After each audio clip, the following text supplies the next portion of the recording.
This is Dan with Good Guys to Great Men, talking about intimacy, talking about the things that come between two people when you want to create connection, when you want to get intimate with somebody, whether that's having a conversation, whether that's being closer physically, whether that's getting to know what the other's emotion is right at that point in time.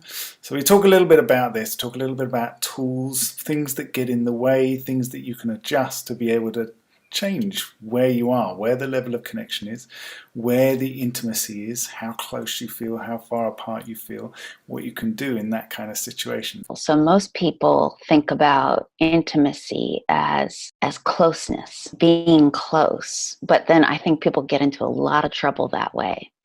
So a different definition of intimacy that I think helps a lot isn't just closeness. It's can I be fully me?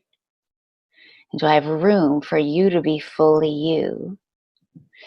And can I choose to be close? So what a lot of people do is they think, okay, if we're going to have intimacy, then we've got to be close, close, close, close, close, right? And then if that doesn't feel good, then I've just got to have some distance. But it's actually a completely different thing to think okay, intimacy is actually, can I fully be myself? And do I have room for the other person to fully be themselves? And then can I be close? And how much choice do I feel about coming closer at any given moment? So there's physical closeness. There's, do I even want to talk right now? Do I want to connect? And then there's even the little ways where, especially when we don't feel like we have choice about this, where it's oh yeah, no, I have to do this. The other person wants to talk. Okay, sure, I'll talk. But actually, I'm not ready to, or I'm mad or something else. So I'm going to keep a part of me not close, even though I'll be here physically. I'll talk with you, right?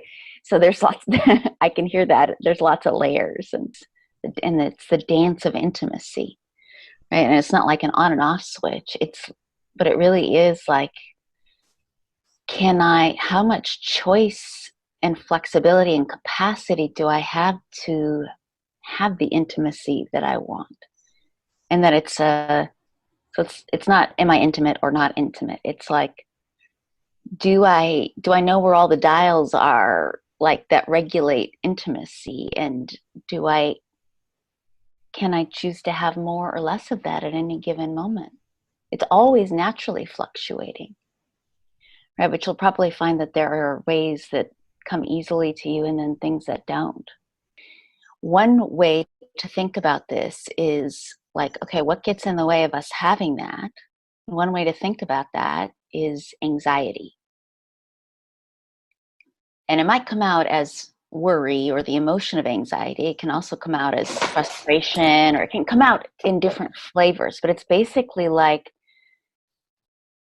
when we do this thing called being ourselves fully, and then we just show up to the moment and we are open to the other person being themselves fully, and we choose to come closer.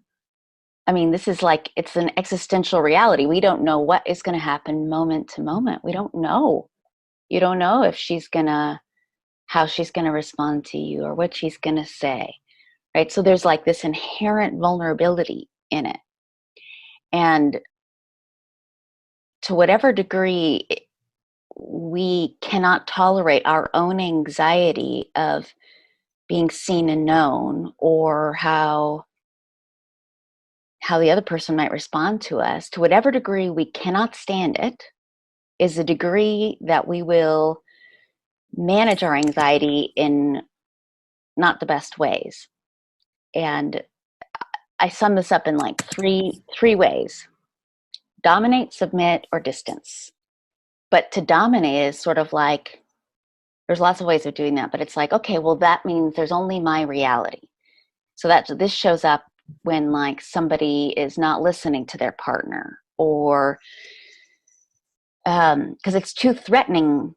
If you want something different than I do, that's maybe everything will fall apart, or it'll hurt too much. So I will try and control things, or I will criticize or dominate, or I won't listen, or I'll only focus on my experience and I won't really hear your experience. I'll give you the facts. These are the facts.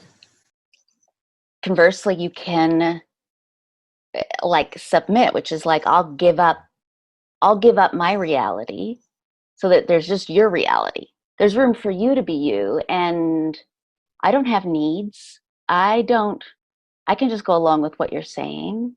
Right? You can see how any one of these things kind of reduces the anxiety in the system or in the relationship, right? If it's like, okay, this is too scary for me to be fully real, maybe I just, so this is what a lot of nice guys do. They'll be like, sure, whatever you want, you know? That goes into that submit category. I will give up my truth, my needs, my reality. I won't stand for them because it's too intense here. It brings up too much anxiety. I don't know what will happen if I do. And then the third one is to distance, right? So like I'll just find ways to go away from you. And that might be physically leaving, or that might be shutting down emotionally. That's even like our system does it without us even knowing it. Like sometimes when you lose interest in somebody, sometimes it's because they're not the right fit for you. And sometimes it's because some part of you is freaking out and just like, okay, I can't tolerate this much intimacy. So I'm going to regulate that by stopping being interested, right? That's a way to distance yourself. So when I look at those things, it's like, oh, right, I can see how in any given moment, what it is that I can stand or what I can't stand. And we all have moments when it's like our cup is full or life is too intense or an important relationship feels threatened or we're not feeling so good about ourselves that it's like, yeah, my capacity to be with stuff is a lot lower, and then I'll do one of those things.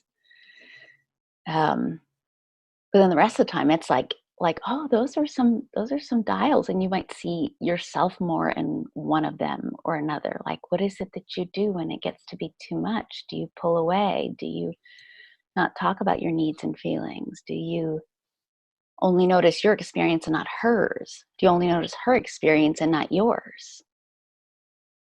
Even it's interesting sometimes when somebody says, I don't want to say this because she'll get upset or she'll get anxious. And it's like, yeah, okay, you're saying that stuff because you're trying to manage her anxiety or her feelings. But what you're actually doing is you're trying to manage your own anxiety about being with her feelings. Because that's really what we can't stand, is our own feelings. I really like that. The visual of having dials, right? One of those dials could be, does she like me? Is she interested? And when you feel the anxiety of that dial go up, just recognizing, oh, that's a dial, and I can adjust that. Right? That doesn't have to be, it feels like it's right up high right now, but I could turn that down a little bit because I don't know, right? I don't know exactly what her experience of me is right now. So I can play with that dial, and I can still remain open, because sometimes that dial is kind of cutting you off. Like, it's up high, I'm anxious, that's shutting me off. So she's just feeling this resistance or this anxiety or this, in some way, pulling away, whatever it is that we do naturally. And we all have we generally have a particular one that we will go to by default. So what we did after that little introduction, we were talking about the different things that can happen, the different patterns that people can have with regards to how they close off connection, how they're able to open up the intimacy or the opportunity for intimacy versus subconsciously or unconsciously closing it down, causing some resistance between the two of you that you don't really know what it is, but it's there and you can feel it between the two of you, and it stops the connection, it stops the intimacy from going deeper. So what we did after that discussion, we then went into some practice where we were able to give live feedback and go through some exercises and show the guys that were in the course with us their particular patterns. How do they close off the connection without even knowing that they're doing it? And so this is a lot of what we do in that course, is we talk about a specific topic or a specific area of connection and intimacy, and then we'll pull it apart show you the different ways that you can then work with it and improve that and understand it. And then we'll go into some practice so that you can actually see how you do it, how you can avoid doing it, how you can change it, how you can take the conversation, the connection between you and the person that you're talking to or interacting with wherever you want to. And so then it starts to become really fun. You get used to the different experiences, sensations that you're having in live conversation, in live interactions, and then you can start to move it in any direction that you want. Getting you to really embody your ability to lead the conversation, your ability to lead the dance of intimacy and connection. It's a lot of fun.